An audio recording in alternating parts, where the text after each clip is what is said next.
All right, so we're going to start with a few scriptures. We're going to start with Exodus chapter 3, verses 10 and 11. So now go. I am sending you to Pharaoh to bring my people, the Israelites, out of Egypt. But Moses said to God, who am I that I should go to Pharaoh and bring the Israelites out of Egypt? Now let's go to verse 13. Moses said to God, suppose I go to the Israelites and say to them, the God of your fathers has sent me to you. And they ask me, what is his name? What shall I tell them?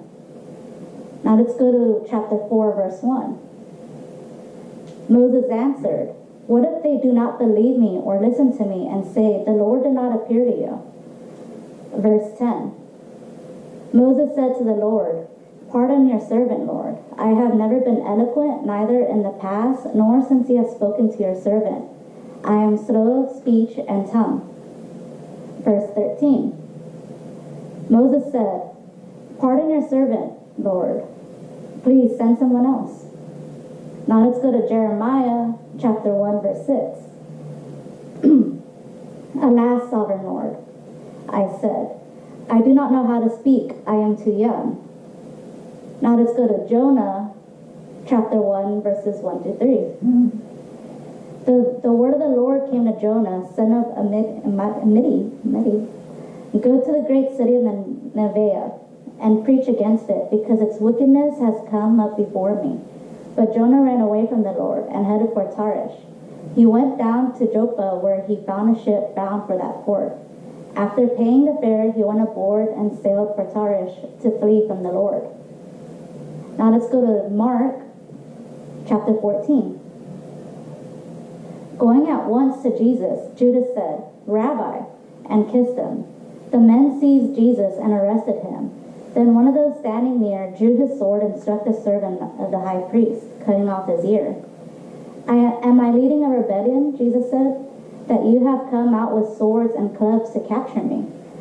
Every day I was with you, teaching in the temple courts, and you did not arrest me.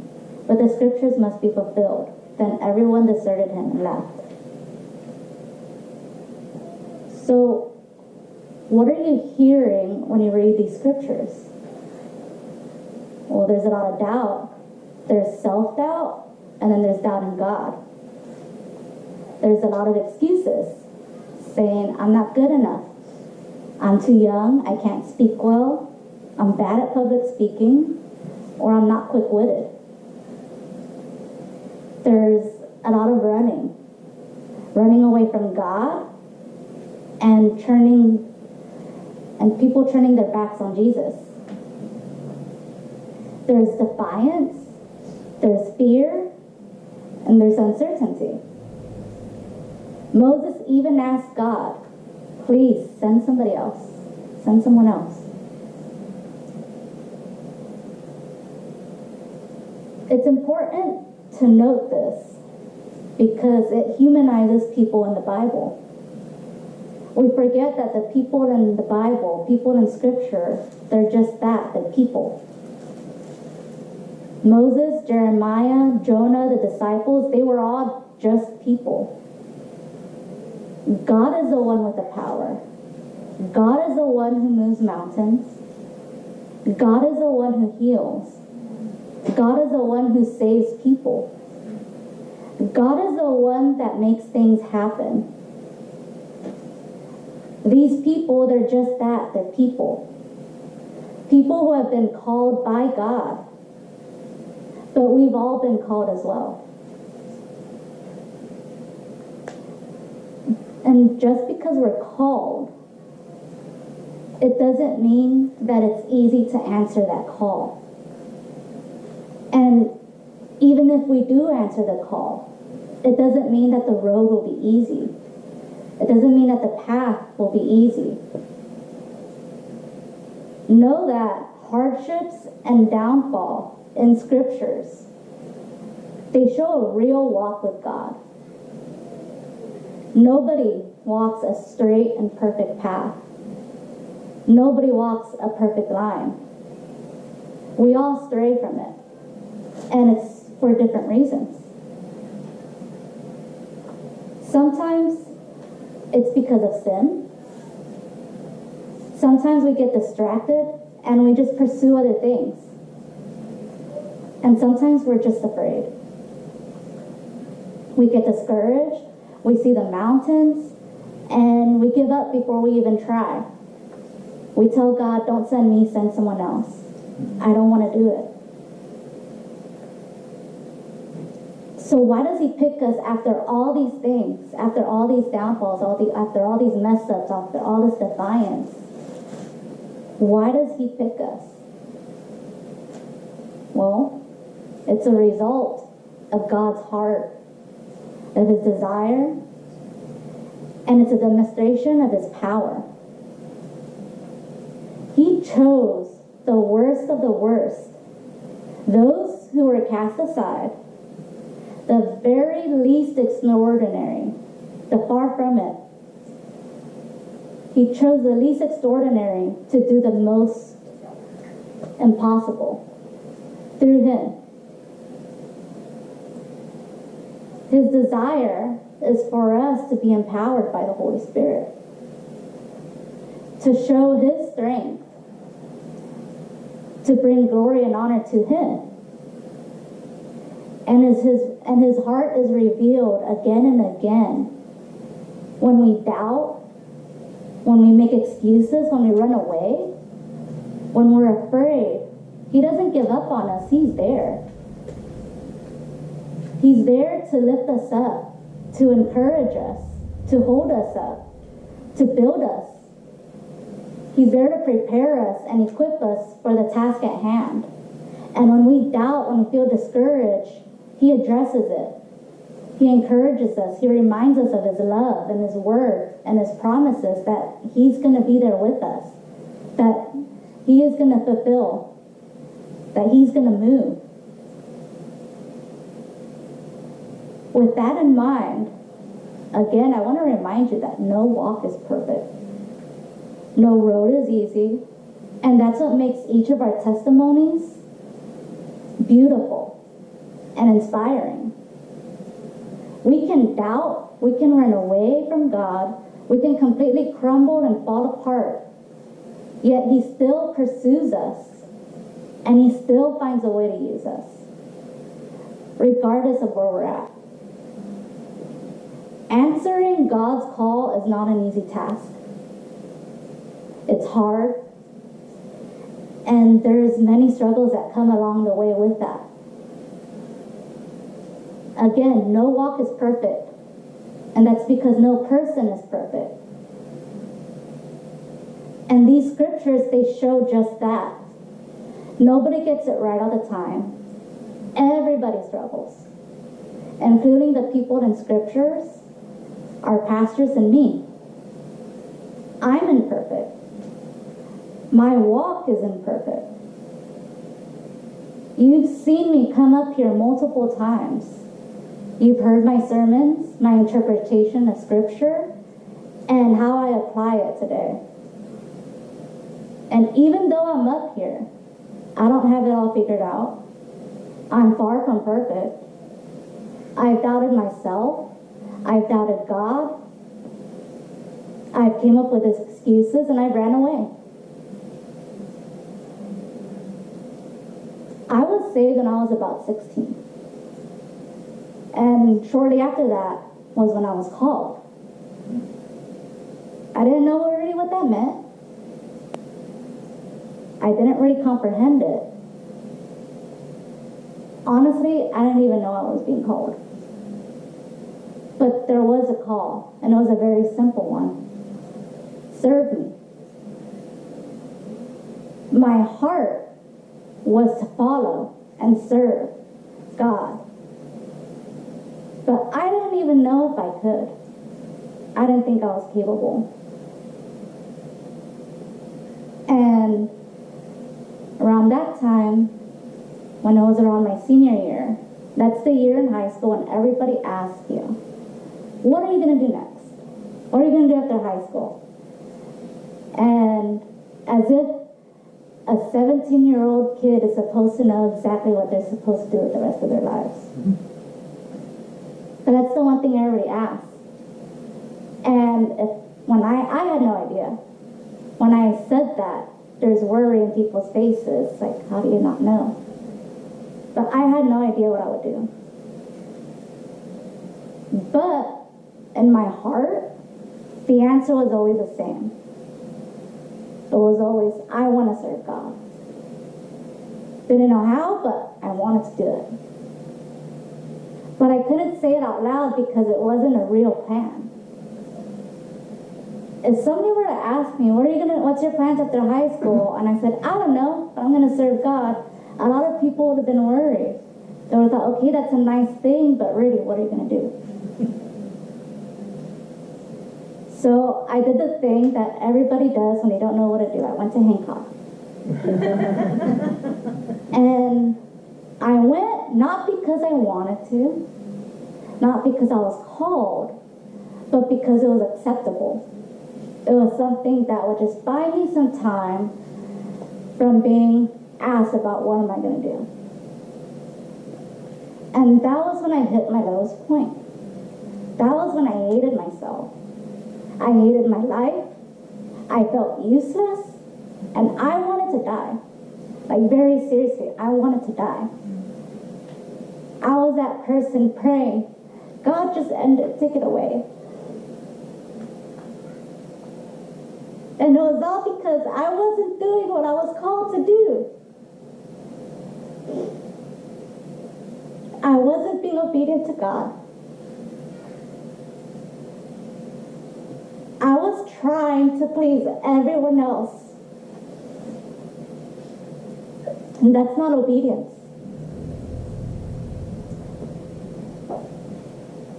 How I felt.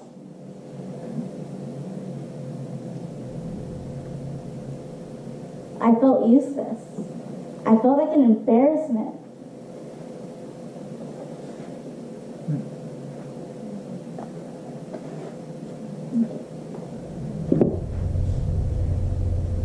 And I carried that for a long time. For months and months of feeling that way. I would cry myself to sleep. And then one day I just couldn't take it anymore. And I prayed. I literally cried out to God in bed. I have no idea what I'm doing. I remember that was the first thing I said. I have no idea what I'm doing. I'm tired. I'm tired of trying to figure it out. I'm tired of trying to do what everybody else has told me because it's not working. And I need you to tell me what to do. And I need you to make it obvious because I'm not good with hints. And I prayed that. The next day we had church. And Elizabeth comes up to me and says, I'm starting a youth group. Do you want to help me? And my thought was, no, I don't want to help you. It's not something I want to do. That sounds scary. That sounds hard. I don't want to help you. But I wanted to serve God. And I needed something obvious. And that was as obvious as it was going to get. So I agreed. And it was through that God showed me what I was capable of doing. That God showed me that I wasn't useless. That I wasn't a disappointment. That I had something of value. Something to offer. Something of worth.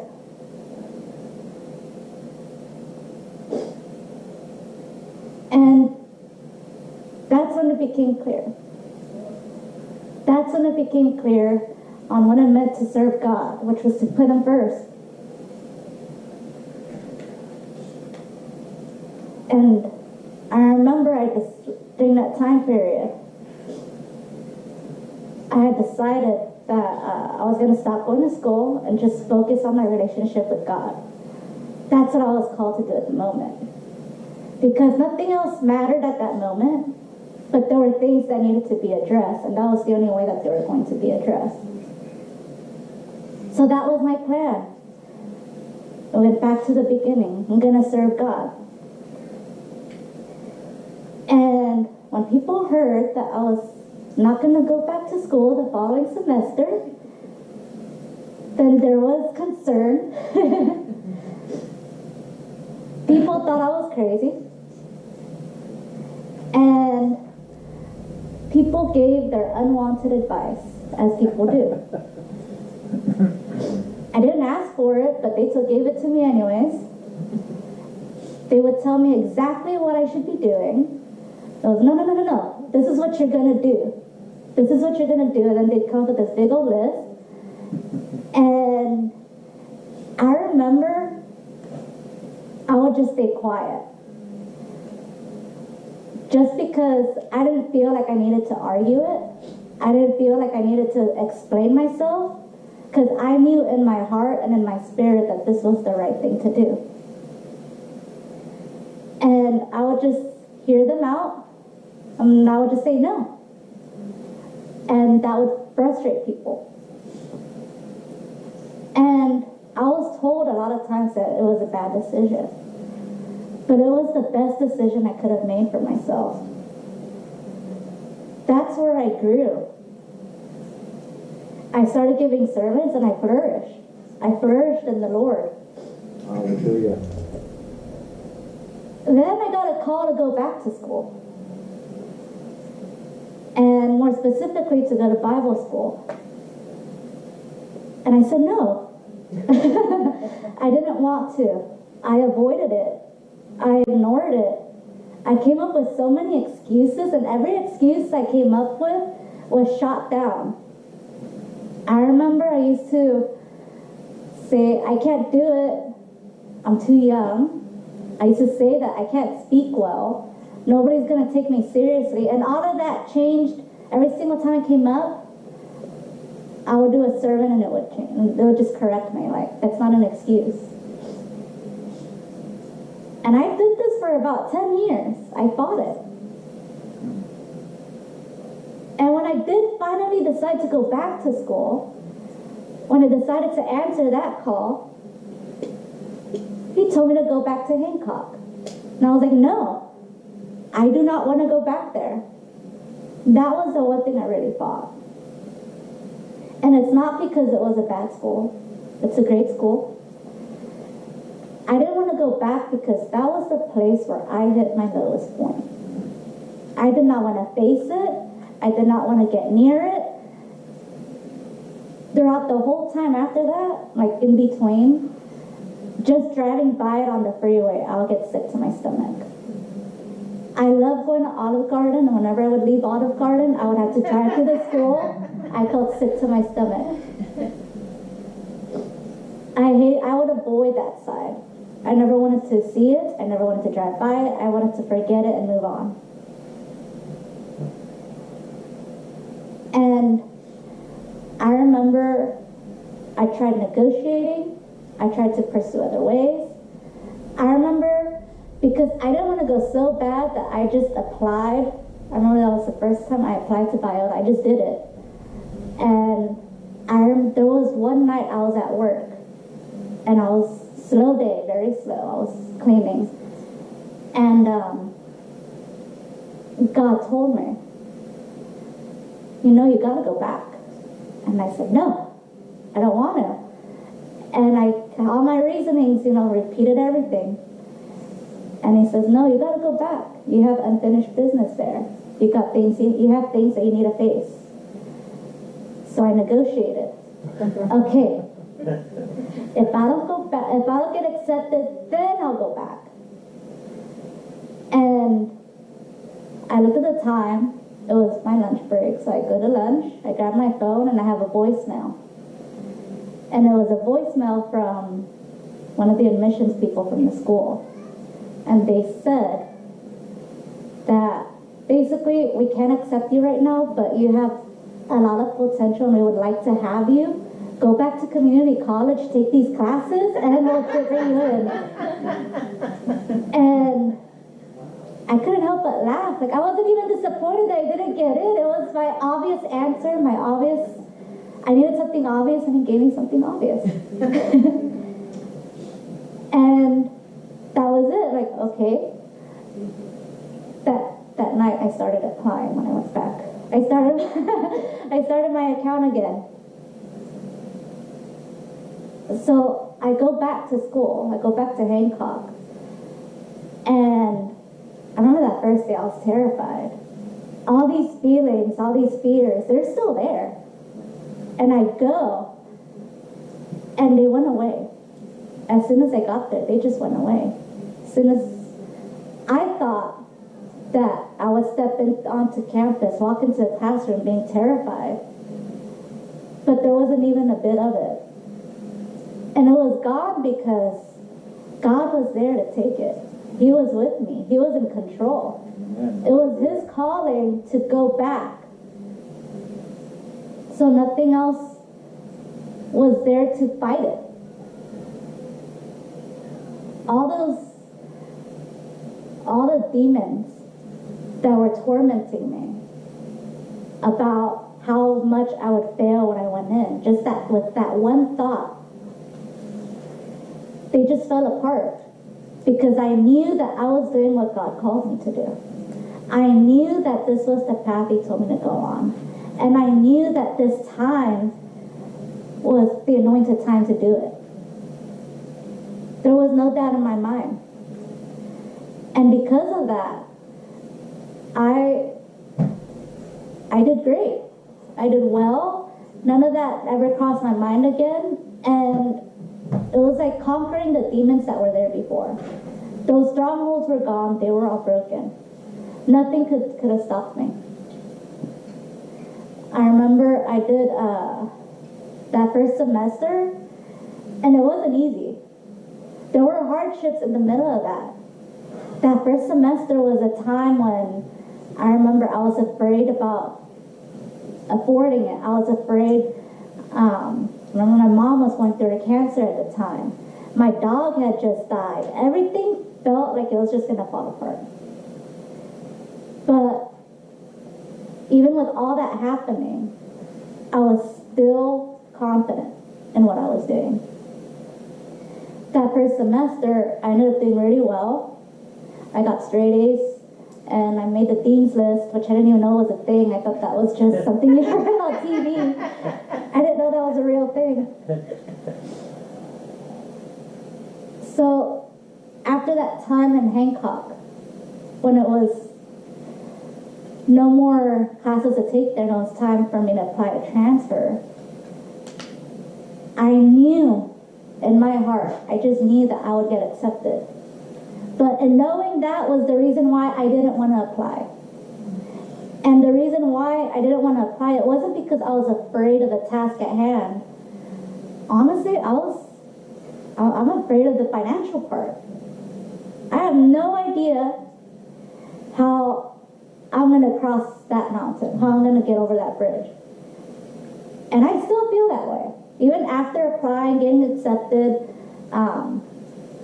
I have no idea how I'm going to pay for the next semester or the one after that. I have no idea how I'm going to cross that mountain. And to be honest, that thought terrifies me at times. It makes me nervous. Not all the time, but occasionally I do get anxious with the thought, like, what's going to happen next? And that end. But I find comfort in knowing that every excuse that I came up with before, every obstacle that came up before, God took care of it. God made a way. Even if I didn't want Him to make a way, He made a way. And I know that He's going to make a way now. I have no idea how. So don't ask me what my plan is, because I don't know. But I know that God's going to take care of it. God is going to make a way, because it's for His glory. It was His calling. So I have to trust that He's going to move. We have to trust that He's going to move in whatever it is that we're going through. We have to trust that He's going to move in whatever hardship, obstacle, or mountain. We have to trust that He's going to take care of it. So what does all of this really mean to you? Well, it's not too late to answer the call. If you've been running away, if you've been doubting, making excuses, ignoring the call of God, know that He still wants you. He still has a plan for you. And He wants to turn all those downfalls into something beautiful. Your call may be different than mine. Not everyone is called to go to Bible school. Not everyone is called to be a pastor. Not everyone is called to be a missionary. Maybe you are, I have no idea. Maybe you don't know. But there is one thing that we are all called to do, and that is to submit to the Lord. Submit to Him, and He'll make your path straight. He will guide you. He will tell you what to do next. And He will call you. And He's going to call you on multiple occasions. Sometimes we think that we have one calling and that's it. But no, there's going to be multiple callings to do different things on different occasions, to go to different places. Whether it's a simple call to submit to Him, or maybe a call to spend more time with Him. It could be a call that's life-changing. Whatever that call is, I hope that you answer it. And if you're struggling to answer that call, to make it through, or if all you see is a mountain, all you see is your fear, all you see is your doubts, I want to invite you to just come up to the altar and hand it over to Him. Let it go and submit to the Lord. Allow Him to tell you what to do next. Allow Him to guide you. Allow Him to move in you and to move in whatever situation it is that you need Him to move. Let's let it go. Let's give it to the Lord, and let's just submit to Him. Let's stop running, stop doubting, and stop making excuses. It's a lot easier said than done, by the way. So let's take that first step and just give it to Him. So if that's something that you want to do, then please just come up and give it to Him. Alex, if you could just play that song, and it's if you want to, I'm not going to force you.